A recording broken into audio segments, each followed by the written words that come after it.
Hi everyone, I'm James, Hi, I'm Agape. and we are from the Philippines and we are serving in Cambodia with the Things to Come mission. So back in the Philippines, we were involved with the church planting ministry, especially in the capital city. And most of the ministries that we are doing there is outreach program, Bible studies, and mentoring one-on-one individuals, especially for church leadership programs. So in Cambodia, there is a need for us to really train the Cambodian grace believers, especially in leading the ministries of our local churches, because the word church, it is something new for them. So it's our churches there are just 5 years since it started. So there is really a need for us to train and equip them well how they could be able to manage the ministries there in Cambodia. In the Philippines, since most of the people there, even if they are not yet grace believers, most of the people knew already about the Bible, about God, about some of the teachings in the Bible. So it's a bit easier for us to just really go through directly with what is the grace message.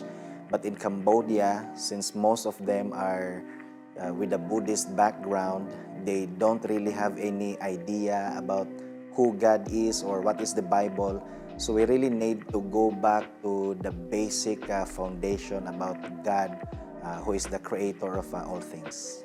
At present, we are doing this online ministry. We call it Kamai Connect, and we are asking our Cambodian brothers and sisters to record a video. And some of them are singing a Christian song, some are sharing Bible verses, and they will be explaining also in the video what's the meaning, the message of the song or the Bible verses. Then we are sharing it to their friends, co-workers, and it's one of the ways how we could be able to engage those other Cambodians who have not yet known Jesus as their Lord and Savior. And right now, we need some of the audiovisual materials that we could be able to use for our online ministry. We have been receiving the people in Phnom Penh. At first, they really love foreigners because it's ranked as one of the friendliest people in the world. And they have been loving the help of the foreigners and they love to talk in English. So probably they are very friendly in Phnom Penh. So. Because in the youth and children ministry in Cambodia that we are involved with is something new. So in church we do have Sunday schools and the youth ministry is ongoing. So we are still on the process of encouraging the youth and to be part of the church services. Sometimes they would be leading the songs or they will be the MC or the leader of the worship service. So that's the involvement of the youth in the ministry in Cambodia. The activities that the children enjoy in Cambodia mostly is that when they are not at school, from Mondays to Saturdays, they do play outside as well. But because of technology, they are most on their phones, so everyone is very active in the social media, TikTok or Facebook or Snapchat. So they are mostly involved in the online ministries, and we could say that the online technology in Cambodia is very what you call this one, very. It's very I've lost my English for that. Sorry. Very prevalent, Okay. very strong.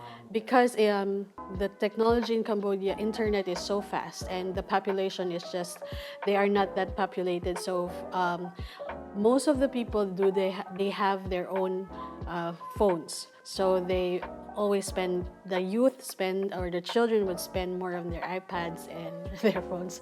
So they are very exposed to the world news and mostly YouTube as well. So they're very exposed to that. So.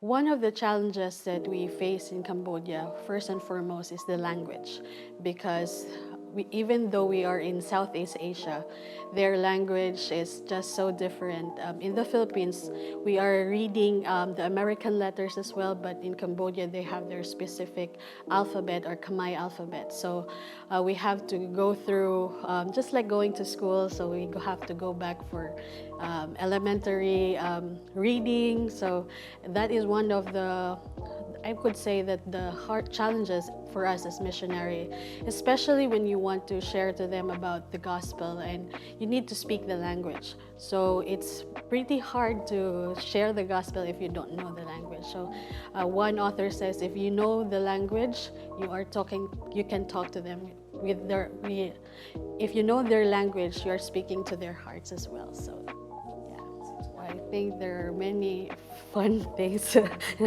As a missionary, I think one of the things that you could really enjoy being in the field is being there with the culture and being shocked with some of the things that you weren't able to see in your home country, but when you were there, oh, this is it. So one of the things that I could say that is really fun is that just talking to the people, and sometimes they think of us like we're Cambodians, so they have to speak very fast when we buy something. Oh, they're talking like for 3 minutes already or 1 minute, and then we would say, oh, I'm sorry, I'm not Cambodian. So, oh, you're not Cambodian. So we kind of look the same, but then they would realize. So that's kind of tricky for them to recognize as well.